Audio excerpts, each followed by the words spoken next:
Bueno, pues vamos adelante.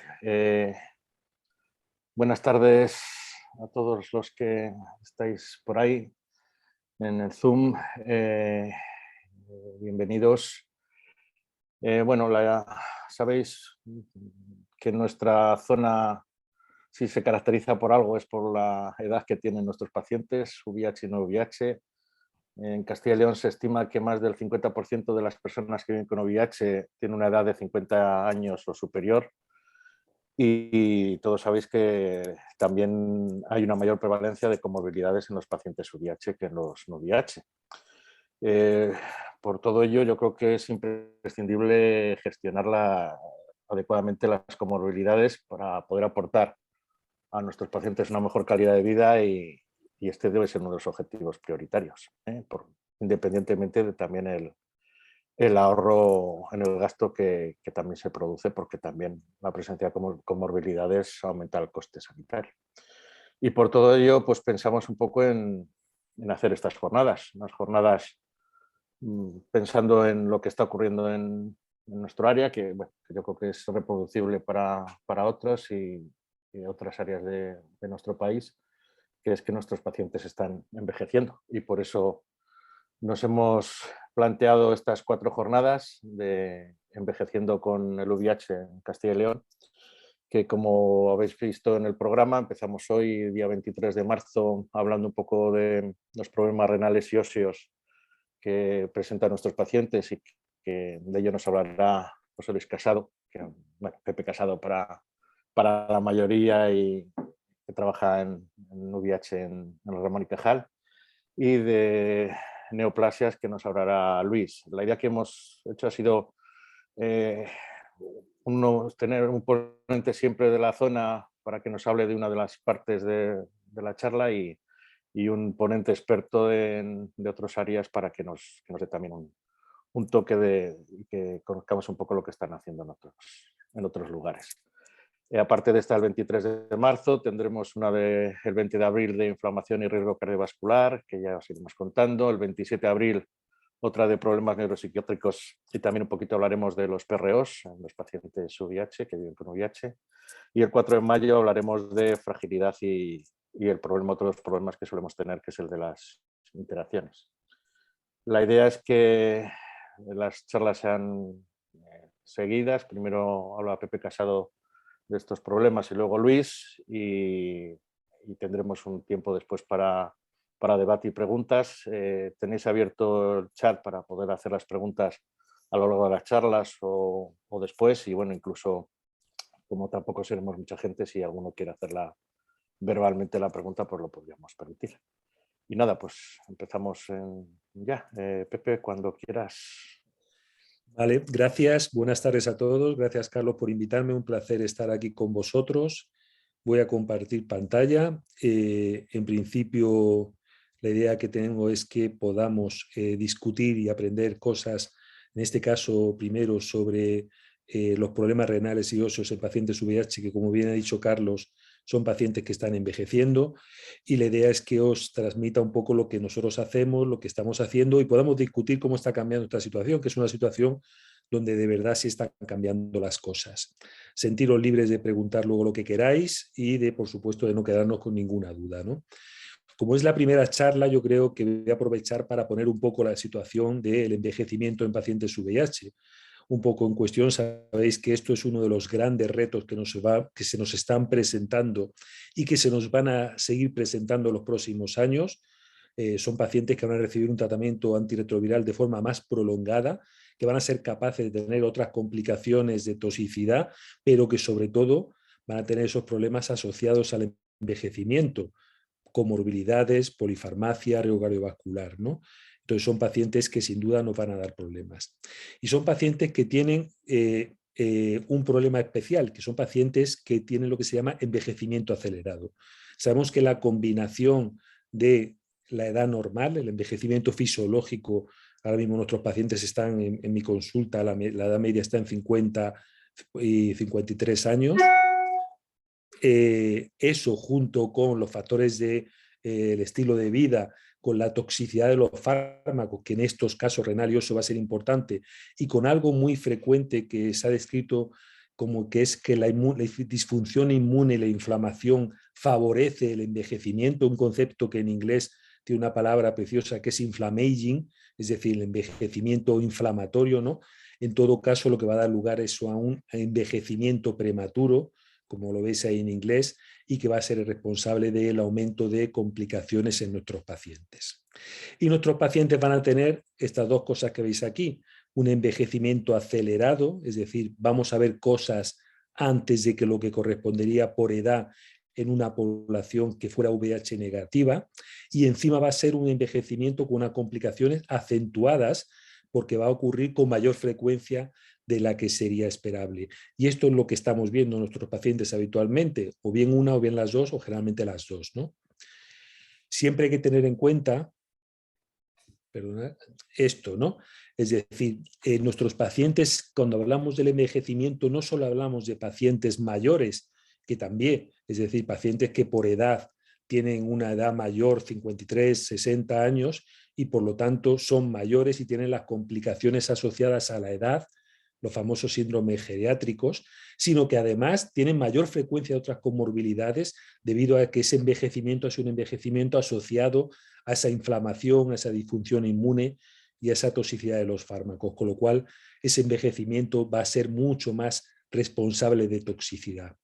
Y en un estudio precioso, pues Giovanni Guaraldi, que es un italiano que se dedica mucho al envejecimiento, al aging, pues demostró eso, es decir, que los pacientes mayores, que son lo que aquí veis como ACE, tienen mayor riesgo, hasta 5 veces, que los VIH negativos de comorbilidades con respecto a esta población, pero era menor y significativamente menor que el que encontraba en pacientes prematuramente envejecidos, es decir, con envejecimiento acelerado, ¿no? Con lo cual estos pacientes serían los de mayor riesgo de complicaciones. Lo sabemos, hay múltiples cohortes y todas se encuentran lo mismo. Conforme los pacientes VIH van envejeciendo, van cumpliendo años, una edad cronológica, van apareciendo las comorbilidades y se van sumando, ¿no? Y la multimorbilidad, es decir, la presencia de múltiples comorbilidades, pues va produciendo que en pacientes mayores de 60 años, pues fijaros que solo el 21% en esta cohorte italiana no tenían ninguna comorbilidad. Es decir, que claramente son pacientes con muchas complicaciones. Esto podemos pensar que es igual en la población VIH negativa, pero también otra cohorte italiana, esta de Giovanni Guaraldi, pues fijaros cómo al comparar por intervalos o por estratos de edad, lo que encontró es que los pacientes VIH tenían la misma frecuencia o la misma tasa de comorbilidades 10 años antes que los pacientes VIH negativos. Con lo cual esto va a ser lo más frecuente que observemos. Y esta es solo la introducción para comentaros esto, es decir, que nos encontramos en una situación donde a los pacientes nuestros con envejecimiento fisiológico, en mi caso lo que vamos a tratar hoy con una alteración de la función renal y de la alteración, y una función ósea, una alteración ósea, estos pacientes que van a tener este envejecimiento lo vamos a ver agravado por el VIH, disfunción inmune, inflamación y sus tratamientos, ¿no? Y esto es lo que voy a comentar ahora en el poco tiempo que tenemos, pero que yo creo que las ideas deben quedar claras. Estas comorbilidades van a la par que nuestros pacientes envejecen. Fijaros, estos son datos de la cohorte Eurosida, son datos que ya están un poco antiguos porque son datos de lo que cambió de 2006 a 2014, son muchísimos pacientes, entonces hay que recoger comorbilidades no es sencillo, son siempre estudios que salen con un retraso de años y fijaros cómo naturalmente la incidencia de aquí prevalencia de enfermedad renal crónica ha subido muchísimo, un 5,6%, en porcentaje subido casi al doble.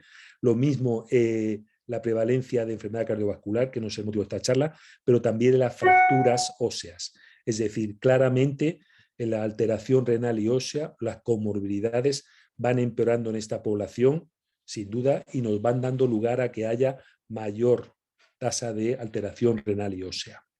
En España pasa algo parecido. Los últimos datos publicados de la cohorte Bach, donde han participado muchos de los hospitales que estáis ahí escuchando, pues fijaros que en esta publicación que fue reciente, la prevalencia de, por ejemplo, pacientes que tenían enfermedad renal crónica por debajo de 60, subió en tanto los que estaban entre 30 y 60 como los que estaban por debajo de 30 y disminuyeron naturalmente los que estaban con un filtrado glomerular por encima de 90, lo cual era esperable porque hay una desviación hacia la izquierda, ¿no?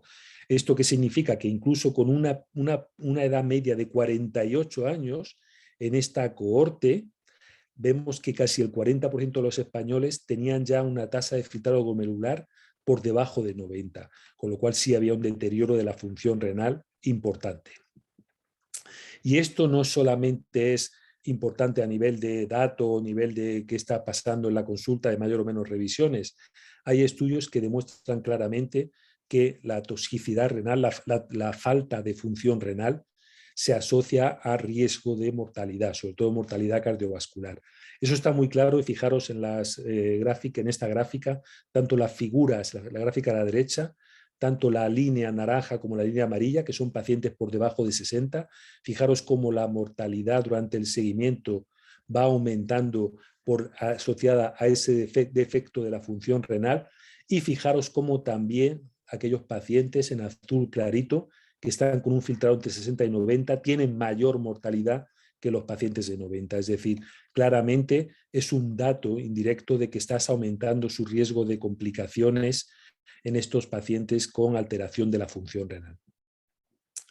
Ya os hago un spoiler. En general, la tasa ahora mismo de enfermedad renal crónica que encontramos en los pacientes VIH, en casi todos los estudios, está oscilando alrededor del 7%. Y la tasa de proteinuria significativa con albuminuria está entre el 11 y 15%. Esto naturalmente dependerá de qué tipo de pacientes, dependerá de qué cohortes estemos considerando, pero generalmente casi todos los estudios coinciden en esto, que son los pacientes de mayor riesgo, como veíamos en la gráfica de antes. Indudablemente esto es en global. ¿Por qué? Pues porque el envejecimiento fisiológico produce un dato patológico, que es el deterioro de la función renal. Esto es algo que ya es conocido. Hay una alteración que se llama nefroesclerosis y que se va produciendo con la edad, asociada a las comorbilidades que se van sumando con la edad.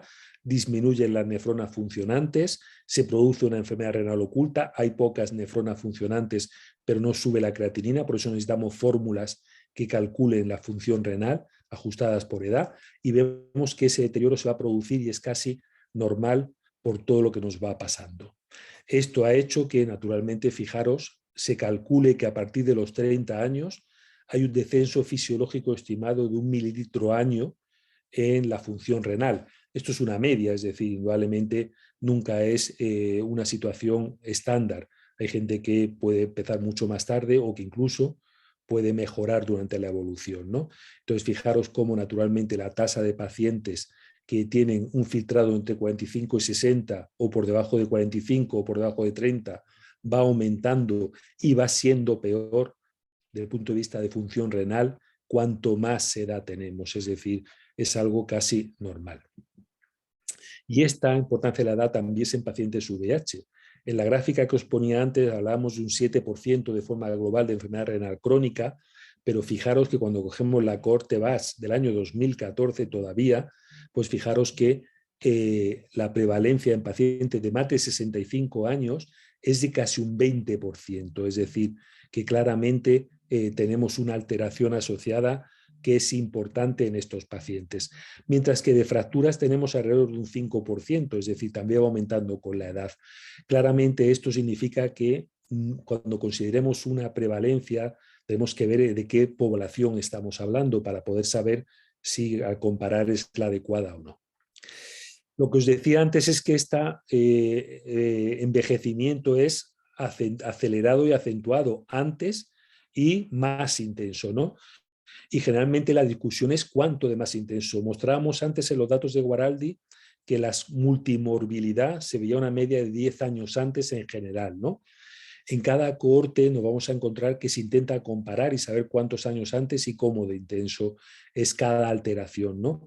Fijaros que la enfermedad renal crónica, que no es una situación muy común, como veías antes, nos veíamos en tasas de 5 o 7%, pues fijaros que en la cohorte de los veteranos de Estados Unidos, cuando cogen todos los pacientes, ellos encuentran que en general los pacientes VIH tienen un riesgo de un 43% mayor solo por el hecho de ser VIH positivos.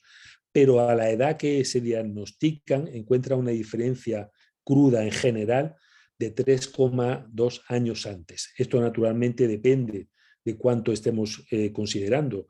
No es lo mismo estos pacientes VIH positivos de 40, que van a ser datos mucho más llamativos, más separados, porque no hay otros factores asociados, que pacientes VIH positivos por encima de 60, donde juegan otros factores que van a juntar con lo que observamos en los VIH negativos.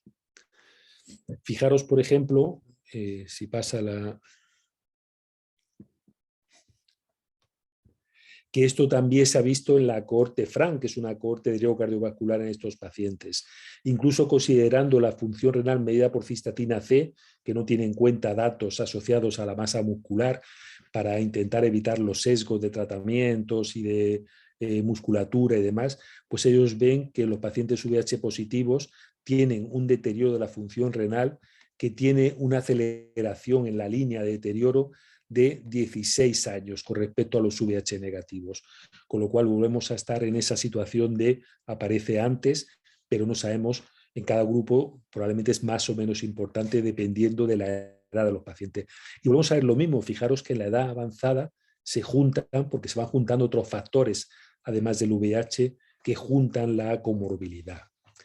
Entonces, claramente en la función renal podemos encontrar la suma de factores que son no modificables, como la edad, como la historia familiar, pero sí hay que controlar todos los modificables. Y uno de ellos muy importante es el VIH, tanto desde el punto de vista del nadir de CD4, la disfunción inmune, con lo cual el inicio precoz de tratamiento, el uso de tratamientos poco tóxicos va a ser fundamental, como cuanto antes intentar controlar la carga viral y no dar nefrotóxicos. Y esto ha sido uno de los caballos de batalla del riñón o de la función renal en pacientes VIH. Durante mucho tiempo hemos estado dando fármacos que de alguna manera contribuían al deterioro de la función renal.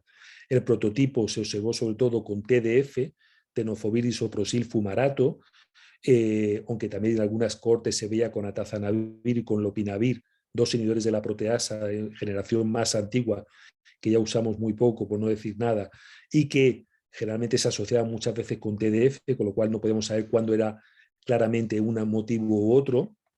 Pero fijaros como el uso de TDF, tenofovir disoprosil fumarato, aumentaba el riesgo de enfermedad renal crónica hasta un 74% a los 5 años. Con lo cual, claramente, era un factor independiente asociado al deterioro de la función renal.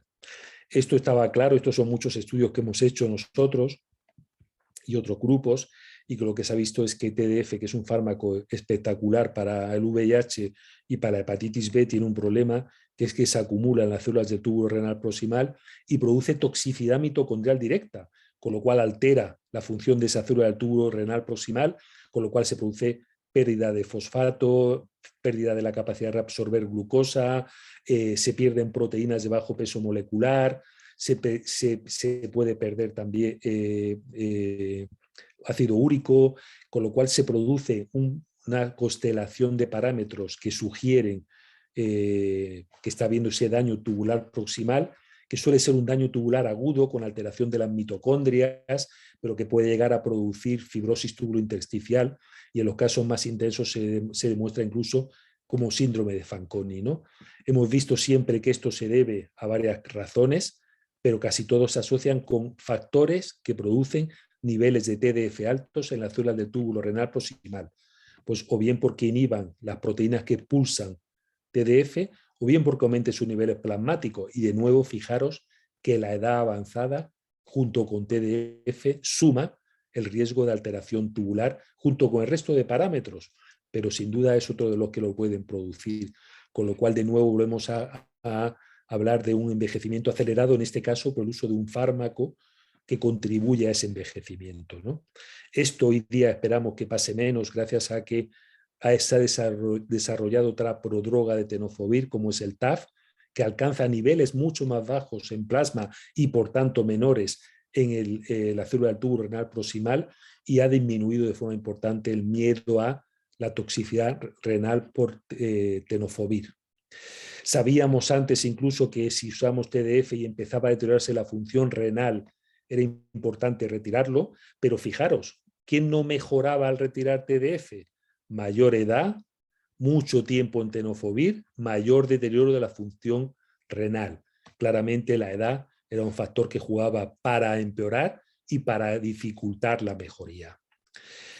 Los DAD, que es una cohorte inmensa de muchos pacientes VIH en el mundo, pues cuando intentan valorar cómo pesa cada uno, han conseguido ver que lo que más pesaban estos pacientes VIH para un deterioro avanzado, y en este caso cogían pacientes que estaban por debajo de un filtrado de 30, era factores del VIH, SIDA, sobre todo, hipertensión, diabetes, edad, tener ya un riñón, una alteración de la función renal, y fijaros, mejoría de CD4 o empezar pronto el tratamiento protegía de esa alteración de la función renal. De nuevo, VIH y sus complicaciones, aparte de los factores clásicos, hipertensión y diabetes.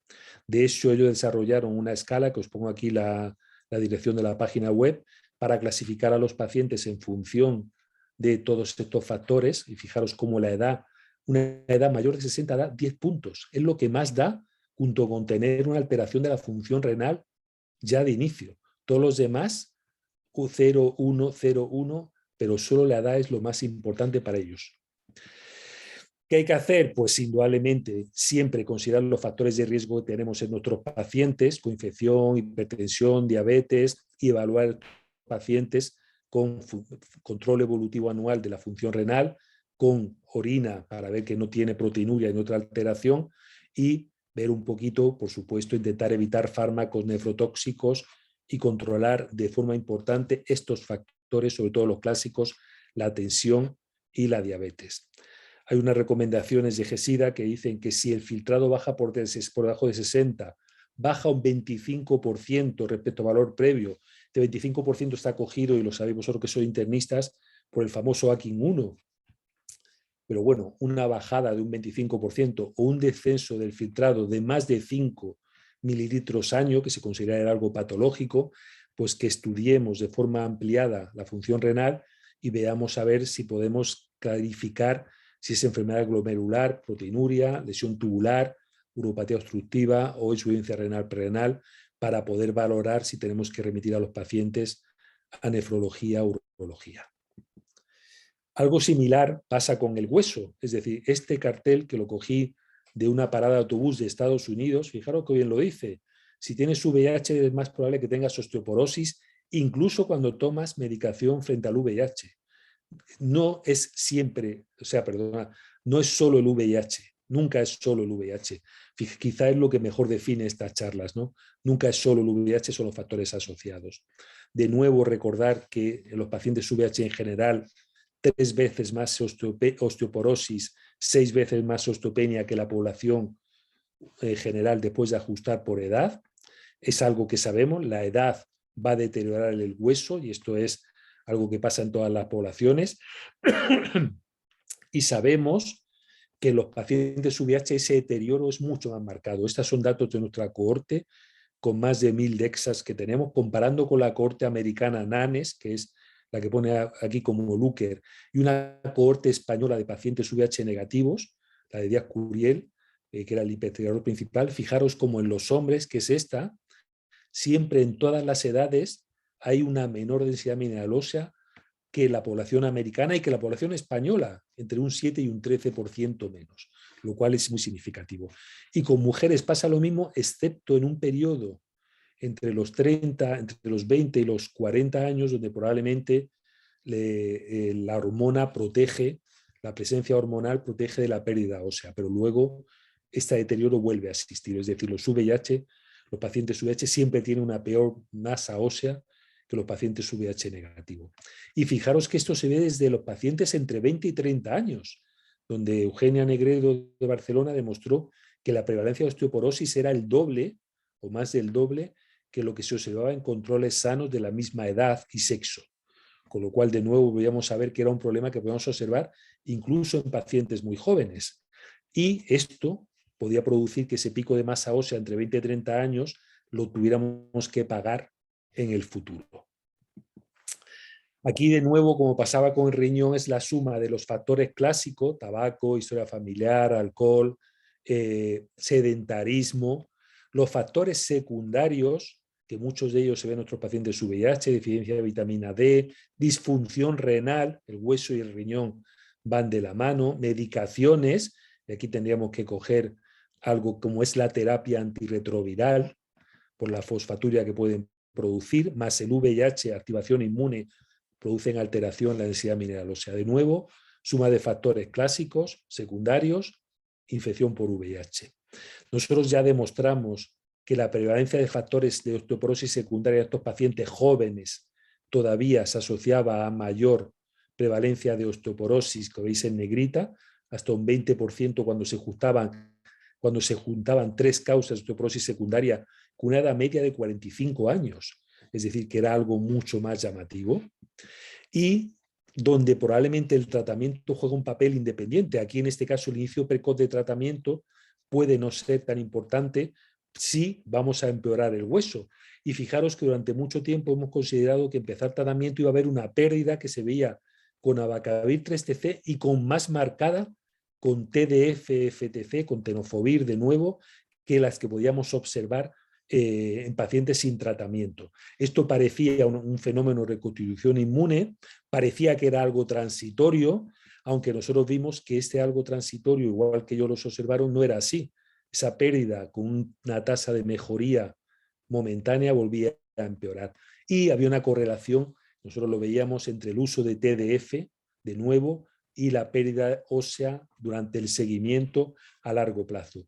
De nuevo parecía que jugaba un papel el TDF, en este caso a través probablemente de su función renal, porque se observó que lo que probablemente contribuía a esa pérdida ósea asociada a TDF eran fenómenos de osteomalacia hipofosforémica, es decir, donde la pérdida de fosfato crónica por la toxicidad renal iba a producir un mecanismo de compensación con pérdida de masa ósea, ¿no? Entonces, todos los datos parecería que sugerían eso, con lo cual parecería que lo podemos compensar. En este estudio lo hacían dando mucho más vitamina D y calcio, al menos de forma transitoria, ¿no? El problema de la alteración ósea en pacientes VIH es que vamos a observar que no solo pierden masa ósea, sino que aumenta el riesgo de fracturas. Y os pongo una cohorte catalana, porque es la más cercana que tenemos, y fijaros dónde en pacientes VIH se ve, en este caso no tenían estudios para saber si era con TDF o no, pero sí ven que a partir de los 60 años la diferencia que hay en la incidencia de fracturas patológicas en los pacientes VIH que se dispara con mayor edad, ¿no? Entonces también se veían todas las cortes por todo el mundo y probablemente en este caso jugaba un papel todo. El riñón, la raza, la edad, fijaros cómo será significativa, tabaco, factores clásicos, el sedentarismo, poca masa muscular, coinfección por virus C, y en esta cohorte, que era una cohorte de veteranos americana, donde todo parecía que jugaba un papel en esa pérdida, ellos también encontraban un papel para TDF, en el sentido de que tanto en el análisis univariable como con lo controlado, con todo lo que podían, había una pérdida de una mayor prevalencia de fracturas con el uso de TDF. Nosotros a todos los pacientes intentamos calcularles su riesgo de fracturas con la herramienta FRAS, que es una herramienta que ya os anticipo que infraestima el riesgo en pacientes VIH, sobre todo por una razón, porque nuestros pacientes son muy jóvenes y los factores secundarios que figuran aquí no son los que tienen nuestros pacientes. Fijaros que solo hay una casilla de osteoporosis secundaria. Entonces, con lo cual muchas veces vamos a infraestimar el riesgo asociado al FRAX, pero es la manera de poder calcular la fractura y de poder intervenir también, porque la parte positiva es que el remodelamiento óseo se está produciendo de forma continua. Hay unos mantras que se repiten, que es que cada 10 años renovamos el esqueleto o que cada año se cambia un 3,5% del hueso cortical y un 20% del trabecular. Es decir, que si tenemos unidades de remodelado que nos pueden ayudar a que haya mejoría. Y esto es cierto. Entonces, ¿cuál es la recomendación hoy día? Por supuesto, dar ejercicio físico, el músculo es importante, cesar tabaco, alcohol, calcio y vitamina D si es necesario, por supuesto, cribar para enfermedad ósea, en mayores de 50 años en varones, en mujeres posmenopáusicas, hacer densitometría y en este caso ver si hay un T-score inferior a menos 2,5, osteoporosis, o mayor de 2,5, y si tienen fractura o no vertebral, para decidir si tenemos que intervenir en ese tratamiento. Sabemos que se puede mejorar el hueso. Fijaros que hay estudios de simplificación donde la retirada de TDF y pasar a TAF, como hablamos antes, o biterapia, produce mejorías significativas tanto a nivel lumbar como del cuello femoral en todos los casos y en todos los tipos de pacientes, tanto con TDF como mujeres, muchas de ellas, y posmenopáusicas, es decir, que podemos encontrar mejorías, y tenemos tratamientos específicos porque los bifosfonatos se ha demostrado en estudios pequeños que funcionan mejorando la masa muscular, con lo cual saber que los pacientes tienen alteración ósea nos puede permitir intentar mejorarlo, intentar intervenir en ese hueso, ¿no? Solo 4 consideraciones sobre bifosfonatos. Sabemos que lo que se han probado son alendronato y ácido zoledrónico y funcionan. No sabemos cómo funcionan en la fractura en pacientes VIH, pero sí están demostrados en pacientes no VIH. Tenemos algunos pacientes que han recibido otros tratamientos como denosumab, teriparatide, y también ha funcionado, o sea que y no ha habido interacciones importantes. Y la única duda que teníamos era si había que dar bifosfonatos y TDF o reciente TDF, o había alteración del metabolismo del fósforo, aunque hay algún estudio reciente que ha encontrado que puede ser incluso, se puede dar bifosfonatos con TDF con mejoría mayor que la retirada, o sea que se podría dar. Entonces, ¿cuáles son las recomendaciones que hacemos hoy día a nuestros pacientes sobre el manejo de la patología ósea? Pues evitar factores secundarios, fundamental. El hacer ejercicio es básico. No dar TDF a nuestros pacientes o retirarlo, porque va a ser lo que nos va a permitir evitar que progrese. Hacemos DEXA nosotros en mayores de 50 años, varones, y en posmenopausia. Solamente menores de 50 si tienen factores para daño óseo, es decir, gente que tiene otros factores asociados, y repetimos según hallazgos y riesgo. Solo tratamos con bifosfonato en caso de fractura previa, sobre todo si vemos fractura vertebral en radiografía de columna dorsal, o en pacientes con osteoporosis y alto riesgo, siempre recordando que el FRAS infraestima por edad. En conclusiones de esta charla, y para no extenderme más, esperamos que con el uso de fármacos menos tóxicos, con inicio precoz de antirretrovirales, tengamos una menor incidencia de toxicidad renal y ósea, o al menos no aumente tanto, pero nuestros pacientes van a ser más mayores, que es el factor fundamental que se asocia. Ya tienen otras comorbilidades que están ya desarrolladas y van a sumar, y eso va a facilitar que se sumen comorbilidades. Seguimos teniendo mucho diagnóstico tardío, por mucho que queramos empezar pronto, y existe pocos datos a largo plazo, nuevos fármacos, y tenemos que ver cómo impactan en la función renal y en la evolución ósea, ¿no? Entonces la discusión hoy día ya no es si tenemos que vigilar o no la función renal y ósea en nuestros pacientes, sino cómo de intensa debe ser esa vigilancia, y eso va a depender, por supuesto, de factores del paciente, sobre todo de la edad y de los tipos de comorbilidad. Y con esto, muchas gracias. Como decía Víctor Hugo, 40 es la edad de ser mayor de los jóvenes, 50 es la juventud de los mayores. La visión positiva. Muchas gracias, Pepe. Pues nada, Luis, cuando quieras empezar. Muy bien. ¿Se ve, Carlos? Sí. Muy bien. Gracias, Carlos, por haber contado conmigo en nombre de Fucalmi para la charla, y a Gilead por patrocinarla. Sin más dilación, paso a hablaros del tema que me habéis encomendado. Lo he modificado un poco con el visto bueno de Carlos, dado que es un tema extremadamente extenso y tampoco quería dedicar los 25 minutillos de charla a hablar solo de epidemiología, y he decidido centrarme en un poco de epidemiología y luego neoplasias asociadas a VPH, esencialmente el canal anal, y linfomas. Dar 4 pinceladas porque ciertamente son temas que darían para muchísimo más. Agradezco a Álvaro Mena, un colega de La Coruña que todos conocéis, por algunas cuestiones relacionadas con VPH, y al buen amigo común de Carlos y mío, Gerardo Hermida, de hematología del hospital, y a Juan Churruca de Madrid, que me han echado una mano para algunas cuestiones que se me escapaban en relación con lo que vamos a hablar. Bien, antes de empezar, recordar que vamos a manejar en toda la charla un concepto estadístico que es el SIR, ratio de incidencia estandarizada, que básicamente se utiliza en epidemiología y en estadística descriptiva para determinar si la incidencia de cáncer en una pequeña población está por encima o por debajo de la estimada.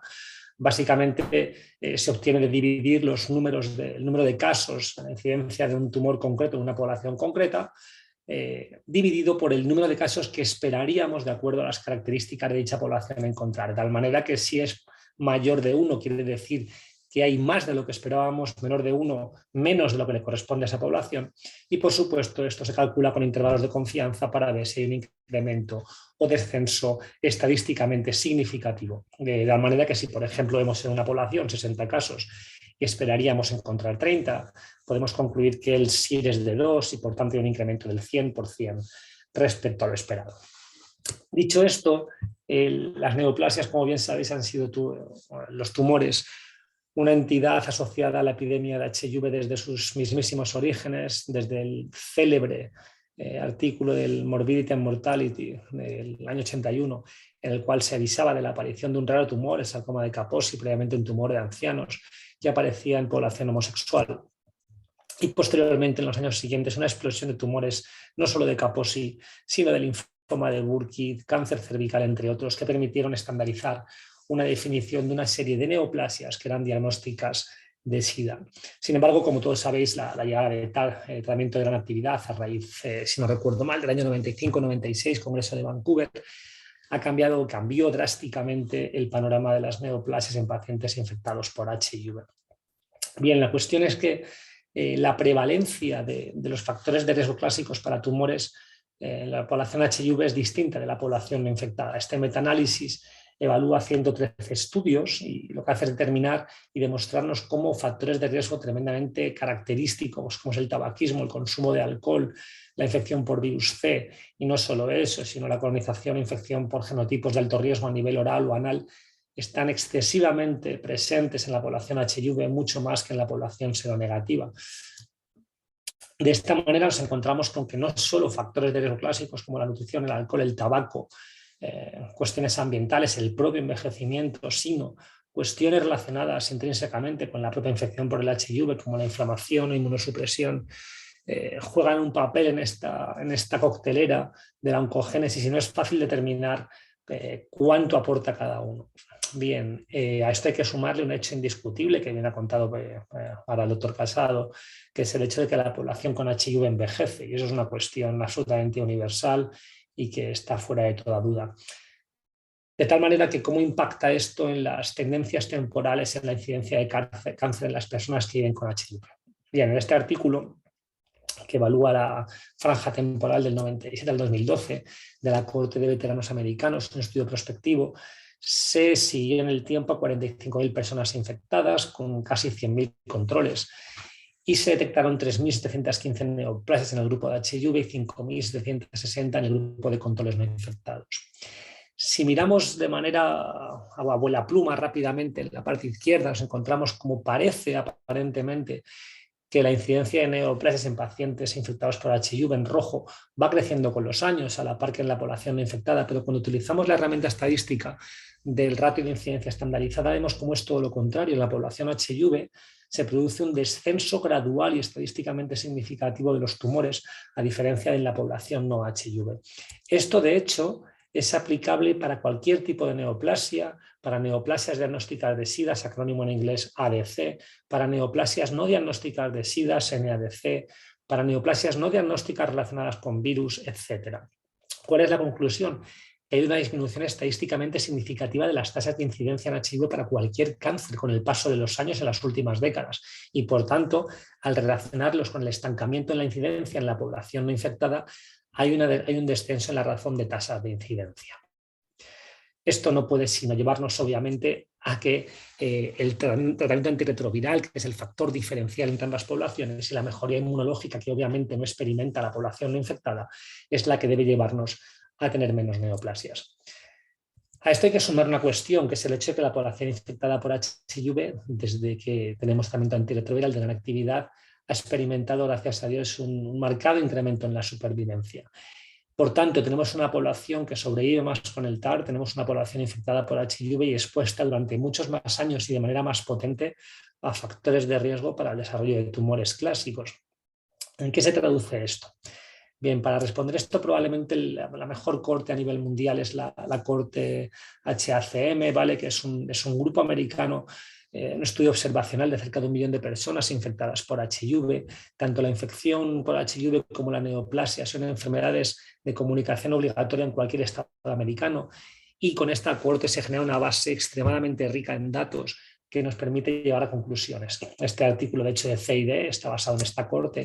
¿Y qué es lo que nos cuenta? Pues fijaros, siguieron a 184.000 personas infectadas por HIV en el tiempo, para casi 1 millón de personas, años de seguimiento, y encontraron 10.379 neoplasias, 85% tumores no diagnósticos. Como era de esperar, todos los tumores extremadamente clásicos del paciente infectado obviamente tenían unos SIR muy elevados, sarcoma de Kaposi, cualquier tipo de no-Hodgkin, cáncer cervical. Pero igualmente algunas neoplasias no diagnósticas, como el cáncer de canal anal, el linfoma de Hodgkin, hepatocarcinoma y pulmón, tenían una incidencia incrementada, mientras que otras, mama, próstata, colon, tirando recto, no estaban incrementadas en el tiempo.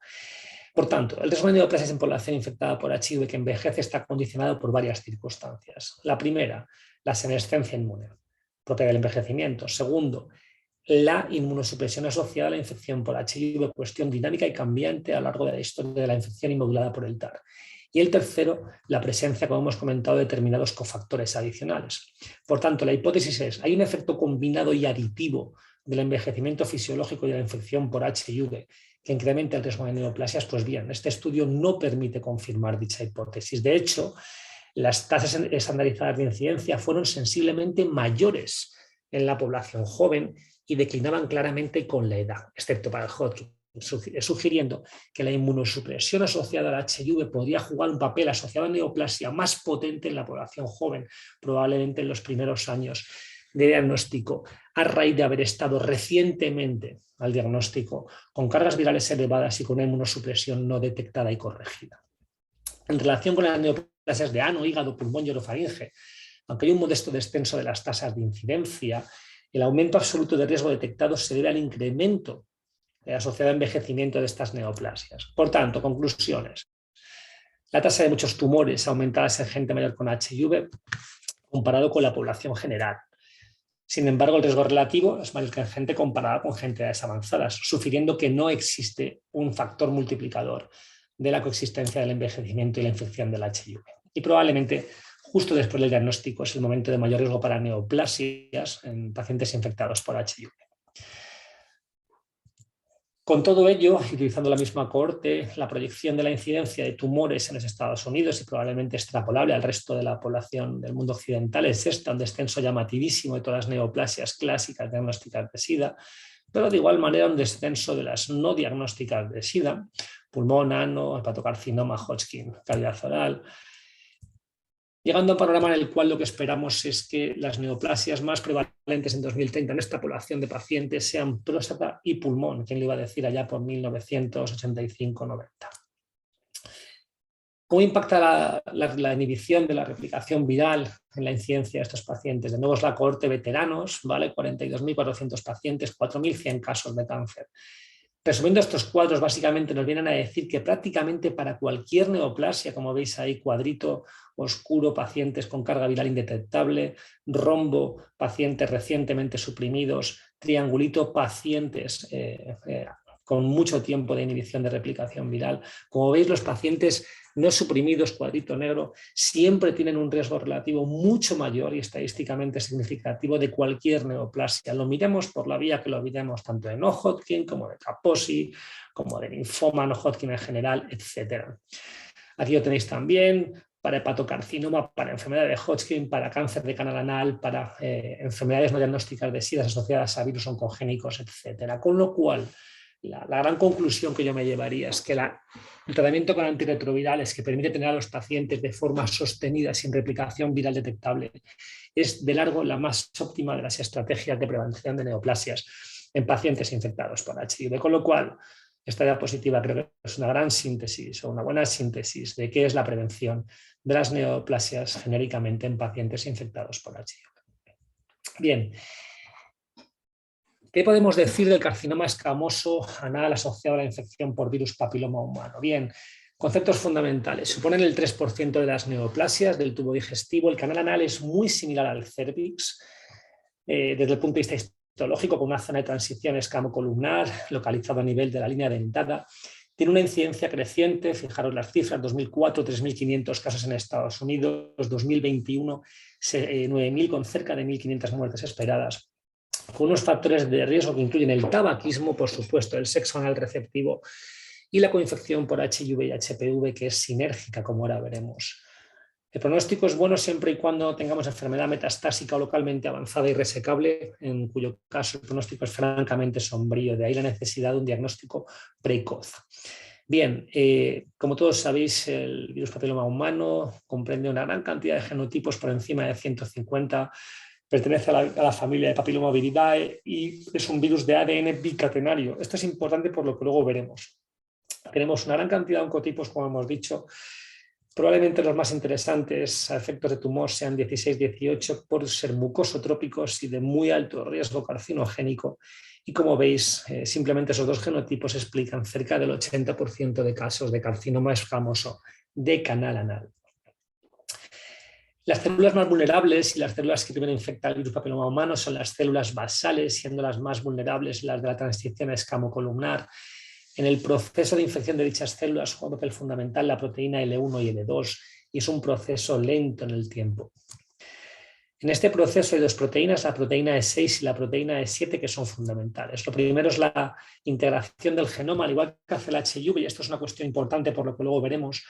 El virus papiloma humano integra su genoma en la célula hospedadora y la proteína E6 y la proteína E7 son probablemente las grandes responsables de todo este proceso de carcinogénesis. Primero, E7 inhibe la proteína derivada de retinoblastoma, induciendo una desregulación de la proliferación celular, y la proteína E6 bloquea la apoptosis a través de la degradación de P53, generando un ambiente molecular francamente favorable para el desarrollo de un tumor. La interacción HPV y del HIV genera una explosión de riesgo de carcinogénesis que es francamente compleja y solo parcialmente entendida. Hacer una mención a la proteína TAT de HIV, porque además la comentaremos luego con los linfomas también por encima, pero TAT lo que hace básicamente es unirse a la RNA polimerasa 2 de la célula hospedadora y autoinducir la expresión de los genes integrados del HIV. Pues bien, también parece inducir selectivamente la transcripción de los genes de E6 y E7 de HPV, con lo cual potencia probablemente el desarrollo de tumores por la vía de la acción de dichas proteínas. Y luego, muy interesante, porque esto al final dedicaremos media diapositiva a contarlo, es la vía de CD8 y PD1. Como bien sabéis, PD1 y PD1 ligando es una de las vías de inflamación y de, mejor dicho, más que de inflamación, una de las vías de citotoxicidad ejercidas por las células T. PD1 es una receptor de superficie de las células TCD8 y cuando interaccionan con PD1 ligando se traduce en una inhibición de la actividad citotóxica de las células CD8. Pues bien, a través de la proteína E6 y de la proteína E7, las células infectadas por papilomavirus inducen la expresión de proteína de ligando 1 de tal manera que a través de la expresión de esta proteína impiden que las células infectadas por las CD8 tengan una actividad citotóxica. Por tanto, es una diana también terapéutica interesante, como luego comentaremos. A esto se suma el hecho de que la infección por HIV produce una hiperexpresión de PD1 en los linfocitos T, de tal manera que la hiperexpresión de PD1 y la estrategia de inducción de la expresión del ligando por parte de HPV nos lleva a una situación que favorece el escape al control del sistema inmune. Bien, ¿cuál es el impacto de los antirretrovirales, si es que lo tienen, en la incidencia y evolución del carcinoma escamoso? Pues bien, este estudio lo que hace es evaluar la incidencia y la epidemiología del canal anal, la cohorte MAX, una cohorte americana, con cerca de 7.000 pacientes incluidos desde el año 84, no solo pacientes seropositivos, sino también seronegativos, todos ellos varones homosexuales. Bien, paradójicamente uno se encuentra con que, si veis en esta curva de Kaplan-Meier, hasta que nos mide la probabilidad de estar sin un cáncer de canal anal en ambas poblaciones, nos encontramos con que paradójicamente la cohorte de pacientes incluida en la época de tratamiento antirretroviral de gran actividad tiene mucha más probabilidad de ser diagnosticado un cáncer de canal anal que aquellos que fueron incluidos antes de la época del tratamiento antirretroviral combinado de gran actividad. Hallazgos que no son casuales, se reproducen igualmente en numerosas cohortes, como por ejemplo este de la Universidad de California, San Diego, un centro de excelencia en California. Este mismo artículo de la cohorte francesa nos dice más o menos lo mismo y nos identifica una serie de factores de riesgo independientes para la progresión a carcinoma de canal anal, como bien ha dicho antes, bueno, hablábamos en privado, no en público, con Pepe Casado, el estar infectado por un genotipo de alto riesgo, 16 o 18, y tener una historia de infección de muchos años de evolución y una edad por encima de 50 años. ¿Cómo se explica este incremento paradójico de la incidencia de canal anal a partir de la época de la terapia antirretroviral de gran actividad? Pues tiene una explicación lógica. Si os fijáis aquí, este panel A representa el escenario previo a la aparición de antirretrovirales de gran actividad. La persona se infecta, hace un SIL de bajo grado, luego un SIL de alto grado y acaba desarrollando un cáncer. Hipotéticamente, el problema o la cuestión es que antes de disponer de antirretrovirales francamente efectivos, los pacientes solían fallecer mucho antes de que diera tiempo a hacer una neoplasia por otras cuestiones oportunistas. El escenario B es el escenario de antirretrovirales de gran actividad, en el cual han conseguido restaurar la inmunidad y, por tanto, promover a través del efecto de las células CD8 una regresión de lesiones HSIL hacia LSIL, evitando el desarrollo de cáncer. Y el escenario C son pacientes francamente longevos, con antirretrovirales, que no fallecen por otros motivos, pero que no restauran completamente la inmunidad y acaban desarrollando cáncer. Esto es lo que justifica el incremento en esa cohorte, que sobrevive más, no se muere de oportunistas, pero le da tiempo a acabar desarrollando la neoplasia asociada a VPH. Este es el primer metaanálisis que va un poco más allá, publicado en 2020 en Lancet, y estudia la relación no solo de los antirretrovirales, sino de la carga viral de HUV y el nadir de CD4, para ver qué relación tienen, si es que la hay, con la evolución de la infección, el SIL de canal anal y el desarrollo de carcinoma escamoso. Finalmente fueron 130 estudios, los incluidos en 122 estudios en este metaanálisis. Y la gran conclusión es que evaluar antirretrovirales versus no antirretrovirales es probablemente una aproximación errónea por simplista, ¿de acuerdo?, para evaluar la eficacia en prevención del desarrollo de SIL o CEA, debido a que los pacientes con uso de TAR con carga viral detectable durante periodos prolongados parecen tener una reducción franca de la incidencia de cáncer de canal anal. El inicio precoz con nadir de CD4 altos se asocia a un riesgo mucho menor. Y la mayoría de estudios usan un binarismo TAR-no TAR, que es una gran limitación. La conclusión sería que los beneficios más evidentes de los antirretrovirales a efectos de prevención los detectamos cuando los pacientes se diagnostican precozmente con un nadir alto de CD4 y cuanto más tiempo lleven con carga viral indetectable, lo cual apunta sin duda alguna a una restauración de la respuesta inmune y de la función citotóxica de CD8. Esto nos sorprende porque ya Palevsky, que es uno de los grandes líderes de opinión en este campo, en 2002 había publicado exactamente esto, es decir, la incidencia a 4 años de neoplasia intraepitelial era mucho mayor cuanto menor fuera el nadir de CD4 y, por supuesto, la cohorte que menos o grupo que menos en pacientes seronegativos. Bien, ¿la vacuna tiene algo que aportar en el impacto del carcinoma escamoso? Pues claro que lo tiene. Conceptos, que es lo que hace que esto sea un problema muchas veces difícil de manejar en consultas. Un 90% de la población HIV, varones que tienen sexo con hombres, tienen en algún momento infección persistente por VPH, ¿no? Y un tercio, casi un tercio de los pacientes infectados por HIV, varones homosexuales, tienen en algún momento neoplasias, lesiones displásicas en el canal anal. Es decir, las cifras son absolutamente pavorosas. Este es un artículo fundamental, pivotal, que diríamos que es el publicado por Giuliano en New England en el 2011. Es un randomizado doble ciego con placebo, multicéntrico, básicamente evalúa casi 3.500 hombres, homosexuales o heterosexuales, entre los 16 y los 23 años de edad, con menos de 5 parejas sexuales en los 5 años previos. Y evalúa la eficacia de la vacuna tetravalente, que incluye los genotipos de alto riesgo mucosotrópicos 16 y 18. Bueno, La eficacia era incontestable, tanto en condiloma como en infección persistente por 6 y 11, 16 y 18, y el desarrollo de lesiones displásicas en canal anal en los varones. De tal manera que la vacuna cuadrivalente parece francamente eficaz en este primer estudio, y eso llevó a la gente que estaba implicada en este mismo grupo a hacer una reevaluación muy reciente, publicada hace apenas un mes, a 10 años de los mismos endpoints y de la seguridad del estudio.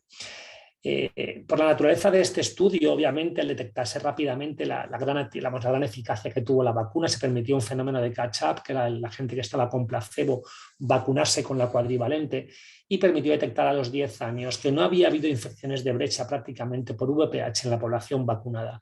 No fue posible comparar con población no vacunada por el fenómeno de catch-up en el diseño del estudio. Por tanto, es una vacuna segura y que sirve para evitar el desarrollo de neoplasia intraepitelial e infecciones persistentes cuando la gente se vacuna antes de infectarse. Pero, ¿qué es lo que sucede si le pedimos a la vacuna que prevenga la recaída de lesiones de alto grado en gente que ya la tiene y ya está infectada? Pues bien, este estudio publicado el año pasado es un poco descorazonador. Se randomizan finalmente, como podéis ver, una serie de pacientes, 65 más o menos en cada brazo, ¿vale? Uno a placebo y otra vacunación cuadrivalente de gente que ya tiene HSIL. Y desgraciadamente, como veis, el tiempo hasta la recaída es el mismo, tanto en decisión de tratar como por protocolo. Y no se debe a que no se desarrollen anticuerpos. Aquí tenéis placebo frente a vacuna con los genotipos que ahí veis especificados. Y aquí tenéis placebo frente a vacuna en los mismos genotipos, 16 y 18. Hay una diferencia estadísticamente significativa a favor de la vacuna en el desarrollo de una potente respuesta inmunohumoral detectable en plasma, pero eso no se traduce en una prevención de la recaída de lesiones de alto grado. Por tanto, y para finalizar la parte de papiloma, la última y aplastante comunicación que se produjo en el CROI es el estudio ANCHOR de Palevsky. Aquí tenéis la referencia. En breve estará disponible a partir del día 25 para que todos la podamos ver. Yo no lo pude ver en su momento, pero básicamente lo que viene a decir es lo siguiente. El cribado en busca de lesiones en el canal anal no es un estándar. Eliminar lesiones de HSIL aparentemente debería disminuir la incidencia de cáncer de canal anal, pero eso no estaba demostrado por evidente que pareciera hasta la fecha, de tal manera que el grupo de Palevsky en el ANCHOR lo que hizo fue lo siguiente. Diseña este estudio de varones y mujeres mayores de 35 años, la escriba para HSIL y si es positivo lo randomiza a un tratamiento ablativo o actitud expectante. Pues bien, cribaron 10.700 pacientes, más de la mitad tenían HSIL, lo cual es absolutamente pavoroso si nos imaginamos lo que puede ser una consulta temática de esto en nuestros hospitales. Se randomizaron y durante el seguimiento tuvieron que parar de manera precoz, perdón que se me ha ido la diapositiva, tuvieron que randomizar finalizar de manera precoz, disculpad, por una incidencia desproporcionada de cáncer de canal anal en el grupo que había sido sometido a tratamiento expectante. De tal manera que a día de hoy el estudio ANCHOR pues pone duda, al fin a cualquier tipo de duda en respecto a si dejar en barbecho y miramos a otro lado con este problema o así tenemos que ser francamente proactivos con la detección agresiva de lesiones en estos pacientes. Conclusiones de este tema de papiloma: los pacientes coinfectados tienen mayor riesgo, la interacción y la promoción de oncogénesis es francamente compleja, la gran relevancia que tiene la vía CD8 y PD1, implicaciones pronóstico-terapéuticas, incremento paradójico de la incidencia en la targa, incremento de supervivencia de los pacientes y el impacto de TAR y NADIR de CD4 y una heterogeneidad y dudas por resolver. Impacto de las vacunas, cuanto antes mejor, óptimo si los pacientes no están infectados y dudas acerca del papel en recurrencia de HSIL, necesitamos más datos. En cualquier caso, la recomendación universal de vacunación si ya están infectados es una cuestión que desde mi punto de vista no es fácil de resolver. Y por último, el estudio ANCHOR nos lleva a la necesidad inexcusable del cribado en pacientes con anuscopia de alta resolución y eliminación agresiva de HSIL si queremos evitar casos de carcinoma de canal anal. Y para terminar, vamos a dedicar unos minutillos a hablar de dos ideas acerca de las neoplasias hematológicas, cómo han evolucionado con el tiempo y la situación actual en pacientes infectados por HIV. Bueno, este es un paciente que tenemos ingresado a día de hoy en nuestro hospital, un paciente heterosexual de 26 años que fue diagnosticado en la primera o segunda oleada, no recuerdo, de una infección por HIV, estadio C3, por una neumonía por neumocistis, que abandonó el tratamiento y desapareció en febrero de 2021. Hace 3-4 meses retornó y finalmente ingresó en febrero del 22 con una condilomatosis, masas adenopáticas de rapidísimo crecimiento que podéis ver en axila y cuello, con 215 CD4 y 80 de carga viral. Había reiniciado poquito antes el TAR y el diagnóstico ha sido un linfoma de Burkitt del que está tratándose a día de hoy. Bien, ¿qué podemos decir de los linfomas no Hodgkin en pacientes con HIV? Bueno, los linfomas no Hodgkin son casi 100 tumores diferentes derivados de células B, T y natural killer. Y, como sabéis, históricamente han sido neoplasias asociadas al diagnóstico de SIDA. Desde las primeras comunicaciones que tenemos en los años 80, con una explosión de casos de linfoma Burkitt-like en pacientes homosexuales, hasta nuestra fecha. Realmente es un problema absolutamente relevante en pacientes infectados por HIV, porque, como podéis ver, la incidencia vida en varones viene a ser del 1%, en mujeres del 0,7%, pero no tenemos una noción cierta, unos números francos de cuál es la incidencia o el riesgo vida en pacientes infectados por HIV, pero pudiera cuantificarse en torno a un 4%, que es una cifra francamente alta. Fijaros que en todas las comunicaciones, cuando miramos cualquier metaanálisis, hay una serie de subtipos histológicos que están continuamente presentes: el difuso de células grandes, el linfoma de Burkitt, el primario cerebral, el plasmablástico, inmunoblástico, etc. Pero ¿cuál es la incidencia real y los factores de riesgo del linfoma no Hodgkin en la gente que vive con HIV? Bien. La cohorte COER es un estudio colaborativo de 33 estudios observacionales en 30 países europeos, que lo que han hecho es evaluar, fijaros, 68.000 pacientes en la base de COER, de los cuales tenemos casi 66.000 sin linfoma, 1.100 con linfoma y finalmente incluidos en análisis 55.600. Bien. La primera cuestión fundamental, fijaros que manejamos una vez más el parámetro estadístico SIR, tasa estandarizada de incidencia. Fijaros que el nadir de CD4 es absolutamente determinante. Abajo veríamos en el cuadrado blanquito lo que esperaríamos ver para la población concreta, y fijaros qué brutalidad, cómo se incrementa el riesgo de linfoma de manera progresiva a medida que disminuye el nadir de CD4. Por eso un diagnóstico precoz es absolutamente determinante para disminuir el riesgo del paciente infectado por HIV. Es una razón más. Fijaros igualmente lo que tenemos aquí, es decir, cargas virales brutales al diagnóstico incrementan de idéntica manera el riesgo de padecer linfoma, mientras que pacientes que tienen una carga viral basal mucho más bajita tienen un riesgo acumulado menor. Y por último, como vemos aquí, con el paso del tiempo los pacientes van incrementando el riesgo de padecer un linfoma, ¿vale? De acuerdo, según pasan los años de vida, y por supuesto relacionado con el nadir de CD4. El panorama de los linfomas obviamente ha cambiado con el paso del tiempo en la población infectada por HIV, de tal manera que en 2017 la clasificación de la OMS clasificaba estos linfomas de tres grupos. Grupo 1 son linfomas que también suceden en población inmunocompetente, el difuso de célula grande, Burkitt y enfermedad de Hodgkin como ejemplos paradigmáticos. Grupo 2 son linfomas que de manera específica y casi única suceden en pacientes infectados por HIV, primario de cavidades, y el linfoma plasmablástico. Y el grupo 3, linfomas que ocurren en cualquier otra inmunodeficiencia, como los síndromes linfoproliferativos post-trasplante. Bien, ¿cuáles son los factores de riesgo que hacen que el paciente con HIV tenga un riesgo incrementado de linfomagénesis? Bueno, en primer lugar son los CD4, ¿de acuerdo? Como podéis ver en este cuadrito, hay neoplasias que se asocian a cifras de CD4 mucho más bajas, asociadas directamente con la inmunosupresión del paciente, como es el linfoma de cavidades, el plasmablástico, el primario cerebral, que es un subtipo de difuso célula grande, y luego otros que aparecen habitualmente por encima de 200 CD4, que no tienen una relación tan clara, lineal, progresiva, de incremento lineal de su riesgo en relación con el grado de inmunosupresión, como fundamentalmente son Burkitt, Hodgkin y difuso célula grande.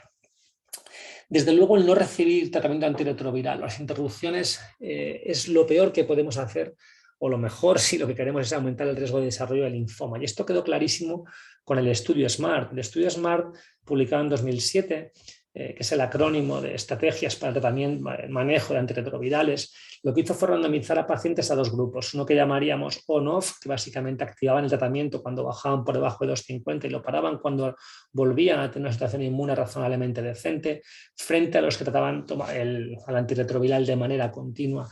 Este estudio se paró el 11 de enero por inferioridad, el 2006, por inferioridad del brazo on-off que llamaríamos comparado con el continuo, con muchas más muertes y desarrollo de infecciones oportunistas y tumores como los linfomas. Pero de igual manera, el hacer interrupciones es es muy mala idea. Es decir, dejar al virus replicar es dejarle meter errores, mutaciones, inducir la mutagénesis y la linfomagénesis, con lo cual dejar replicar al virus con interrupciones es mala idea. Y esto quedó demostrado en su día con el estudio SMART, vemos aquí, de acuerdo, el SMART, no, perdón, el publicado aquí en New England que vemos, de acuerdo, el START, el Insight START, iniciado en 2009, inicio inmediato versus diferido por debajo de 3,50, y que tuvo que ser parado a imagen y semejanza del SMART por aparición en el grupo diferido de mucha más incidencia de complicaciones, incluyendo sarcoma de Kaposi y linfoma. Dos pinceladas del linfoma difuso de células grandes, por ser uno de los clásicos en HIV. Hay dos subtipos fundamentalmente, el sistémico, el linfoma más frecuente en pacientes con HIV. Seguro que todos los que estáis habéis no tratado, pero diagnosticado más de uno. Y luego el clásico primario del sistema nervioso, es una variante difuso de célula grande que es diagnóstico de SIDA. Simplemente quedarnos con la idea de que el linfoma difuso, en este estudio prospectivo francés, con 22 centros, vemos las características basales de los pacientes de difuso, edad de 51 años, a la gran mayoría de pacientes históricos de largo tiempo de evolución, 50 de ellos con categoría de SIDA en el pasado, con un NADIR por debajo de 100 y con unos CD4 en el momento del diagnóstico en torno a 230. Interesante, más de la mitad sin control efectivo de la replicación viral en el momento del diagnóstico y 1 de cada 5 sin TAR y más de 12 años de historia de antirretrovirales.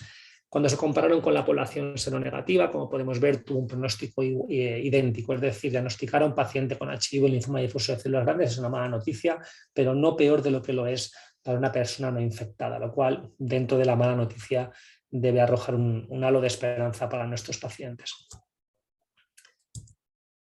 Linfoma de Burkitt. Vamos a dedicar un poquito más de tiempo a esta neoplasia tan peculiar a raíz del paciente que tenemos ingresado ahora y que es sin duda alguna uno de los tumores más problemáticos de nuestros pacientes. Cuestiones esenciales del Burkitt. Origen en centro germinal, tenemos el endémico, población africana, esporádico en población inmunocompetente y la asociada a inmunodeficiencias. Típicamente son varones, casi el 90%, Epstein-Barr implicado 30-60%. Se suelen diagnosticar típicamente como el paciente que os he presentado en el caso, muy poquito después de diagnosticar la infección por HIV. Probablemente esto es porque la infección ha estado campando a sus anchas un tiempo prolongado y no hemos conseguido tener durante mucho tiempo la infección sin replicar, el virus sin replicar. Y tiene un riesgo que no se asocia linealmente al grado de inmunosupresión. La media del diagnóstico está en las cifras que veis ahí, a diferencia del primario de cavidades y el sistema nervioso. 50% de diferenciación plasmocitoide, súper característica de la translocación en MIC en el 90-100 y muy importante, como ahora veremos, es un continuo con la leucemia linfoblástica aguda de tipo B de donde derivan los esquemas de tratamiento. Y muy importante, su incidencia no ha disminuido con los antirretrovirales de la natividad. Bien, sin ninguna duda, el trabajo de Magrath de 1996 es un trabajo absolutamente pivotal en el que demostró en pacientes HIV negativos que el esquema CODOX-MIVAC curaba casi todos los pacientes con Burkitt.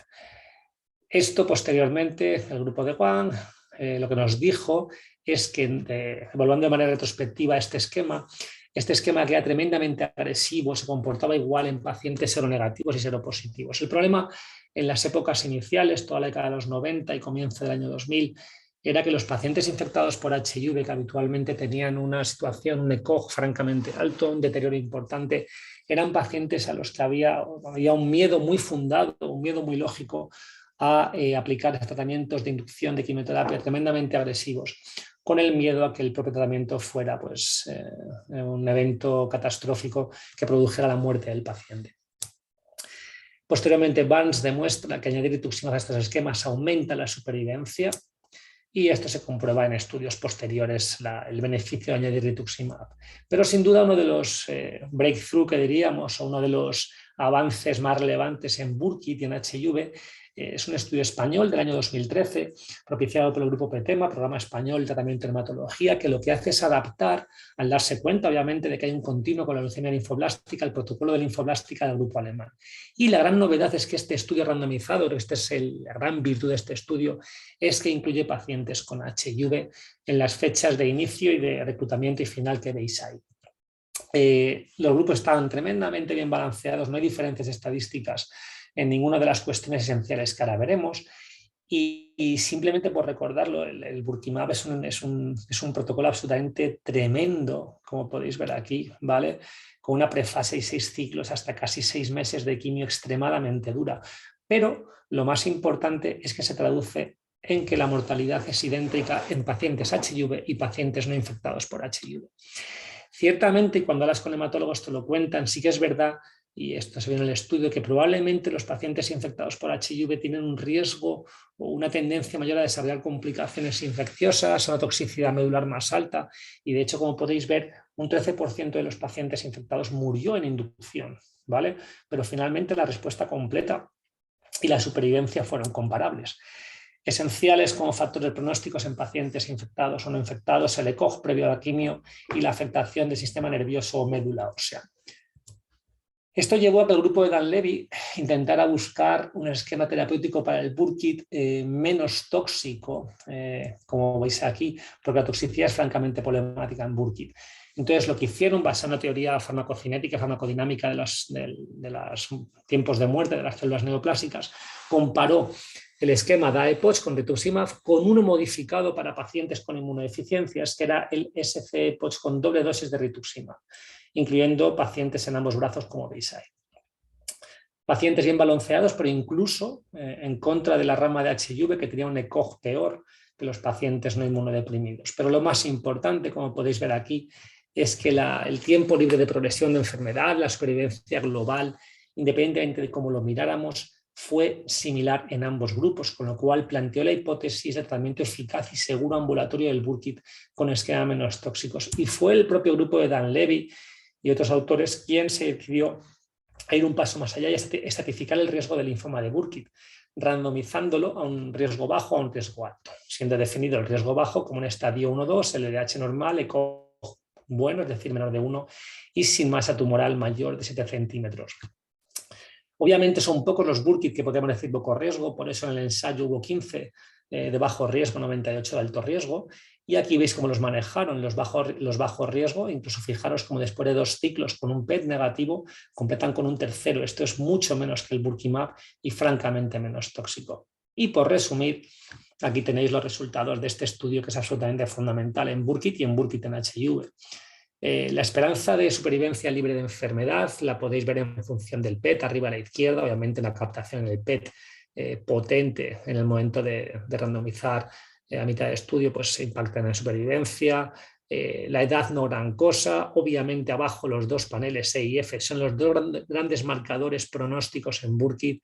Empeora muchísimo cuando hay en diagnóstico o en recaída afectación del sistema nervioso e infiltración de la médula ósea, pero arriba a la derecha lo fundamental, que lo tenéis ahí, es la gran noticia o gran mensaje que tenemos que tener en Burkitt para nuestros pacientes. Su pronóstico es el mismo que el del paciente no infectado, depende de otras cuestiones, como hemos comentado, infiltración de médula, sistema nervioso, etcétera, pero no de la infección por HIV.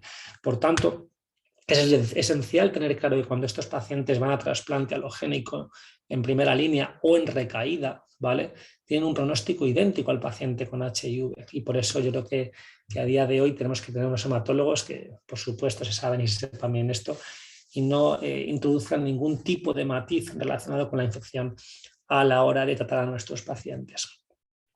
Este estudio, y estoy casi acabando, lo he metido porque para mí es un ejemplo de un estudio muy malo, pero paradójicamente publicado en una revista buena, ¿de acuerdo? ¿Por qué digo que es muy malo? Porque es el ejemplo de mezclar churras con merinas, es decir, es la cohorte de veteranos que siempre suele dar lugar a grandes papers y grandes tal, pero aquí nos vienen a contar, como veis arriba a la derecha, que la supervivencia del Burkitt en pacientes infectados con HIV es mucho peor que la otra. ¿Esto cómo es posible? Pues muy bien, porque han mezclado churras con merinas, es decir, han mezclado pacientes de la época pretarga con pacientes de la época targa, pacientes sin tratar, pacientes con esquemas de linfoma difuso en vez de Burkitt, con lo cual este paper, por si alguien lo quiere leer, yo creo que es para no leerlo de manera muy crítica, pero también tiene una enseñanza importante. Fijaros cuando nos dice cómo influye en la supervivencia el porcentaje de tiempo que el paciente lleva indetectable, y cuanto más tiempo lleva indetectable un paciente, mucho mayor es la probabilidad de sobrevivir a un linfoma de Burkitt. Conclusiones del Burkitt. Bueno, evidencia de que esquemas quimioterápicos más intensos que RECHOP son eficaces y seguros, ¿vale? Ejemplo, Burkimab. El DAEPOCH como opción en pacientes de bajo riesgo. Es fundamental el metotrexato y el ARAC, pero no está resuelto si a todos hay que darles dosis penetrantes en SNC, que es un reservorio, es un santuario de Burkitt y uno de los lugares problemáticos, y el gran miedo siempre es la recaída en SNC. Y la gran duda es si siempre hay que poner grandes dosis de meto y ARAC a estos pacientes para evitar recaídas en dicho lugar que empeoran mucho el pronóstico. Otra de las grandes dudas es el rituximab en pacientes con menores de 50 CD4. Los pocos estudios que hay con pacientes con menores de 50 con rituximab tienen más infecciones y tendencia a mayor mortalidad. No está aclarado qué hay que hacer en estos pacientes. Y luego quedarnos sobre todo con la idea fundamental. Nuestros pacientes tienen el mismo pronóstico que los pacientes no infectados. Hodgkin, una única diapositiva. Pues Hodgkin también nos trae buenas noticias. Es una neoplasia, como sabéis, no diagnóstica de SIDA, con una incidencia 5-25 veces más riesgo que la población seronegativa. La variante clásica es la más frecuente y la implicación del virus de Epstein-Barr es casi universal, mucho más frecuente que en la población seronegativa.